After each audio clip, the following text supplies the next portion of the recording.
महापालिका निवडणुका पार पडल्यानंतर स्वीकृत नगरसेवक हा विषय मोठ्या प्रमाणावर चर्चेत येतो. पण स्वीकृत नगरसेवक म्हणजे नक्की काय? चला बघूया.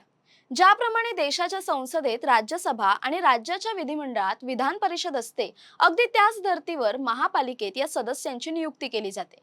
हे नगरसेवक थेट जनतेतून निवडून येत नाहीत, तर राजकीय पक्षांच्या शिफारसीनुसार त्यांची निवड केली जाते.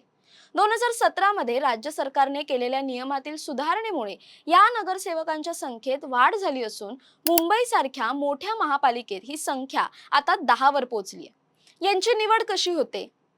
तर कोणत्या पक्षाचे किती स्वीकृत नगरसेवक असतील हे त्या पक्षाला मिळालेल्या निर्वाचित नगरसेवकांच्या संख्येवर अवलंबून असतं. यासाठी एक विशिष्ट सूत्र वापरलं जातं. महापालिकेतील एकूण निवडून आलेल्या नगरसेवकांच्या संख्येला स्वीकृत नगरसेवकांच्या जागांनी भागलं जातं आणि येणाऱ्या उत्तराने संबंधित पक्षाच्या सदस्य संख्येला भागून त्या पक्षाच्या वाट्याला येणाऱ्या स्वीकृत जागा ठरवल्या जातात. राजकीय पक्षांकडून नावांची शिफारस झाल्यानंतर महापालिका आयुक्त, महापौर आणि गटनेत्यांशी चर्चा करून ही नावं मान्यतेसाठी सभागृहासमोर ठेवतात. विशेष म्हणजे आयुक्तांनी सुचवलेले एखादे नाव फेटाळण्याचा अधिकार महापालिका सभागृहाला असतो. स्वीकृत नगरसेवक म्हणून नियुक्ती करण्यासाठी विशिष्ट क्षेत्रातील तज्ज्ञ असणं आवश्यक आहे.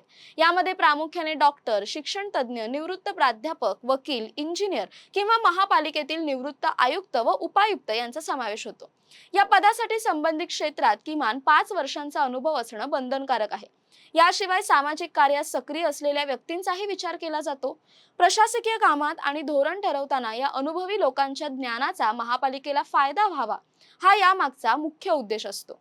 स्वीकृत नगरसेवकांना निवडून आलेल्या नगरसेवकांप्रमाणेच महापालिकेच्या सर्वसाधारण सभेत बोलण्याचा आणि चर्चेत सहभागी होण्याचा पूर्ण अधिकार असतो. तसंच त्यांना त्यांच्या प्रभागातील किंवा शहराच्या विकासासाठी ठराविक विकास निधी देखील दिला जातो.